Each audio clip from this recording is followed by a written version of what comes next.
કોની સાથે કેવું વર્તન કરવું। આ જે પરિવાર તમારો ભેગો છે હજી આનાથી નજીક કઈ રીતે આવે, એકબીજા વચ્ચે રાગ દ્વેષ હોય તો કઈ રીતે છૂટે, કોઈના વિશે કંઈક મનમાં એવો કુવિચાર હોય તો કઈ રીતે દૂર થાય, એ બધું સમજવા માટે કરવા માટે આ ભાગવત કથા છે।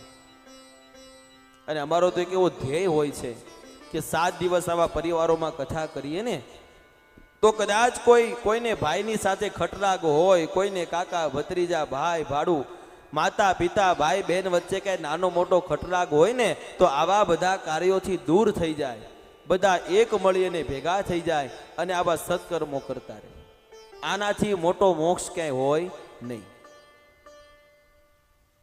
ગમે એવડી ભાગવત કથા કરો 7 દિવસ માટે, ગમે એવડો ખર્ચો કરો, પણ કોઈ ભાઈથી આડું હાલતું હોય, કોઈ કંઈક ભાભીથી આડું હાલતું હોય, કોઈ દેરાણી જેઠાણીથી આડું હાલતું હોય અને કથા કરીને તમે જાઓ તો કોઈ દિવસ આ પિતૃઓને મોક્ષ મળે નહીં।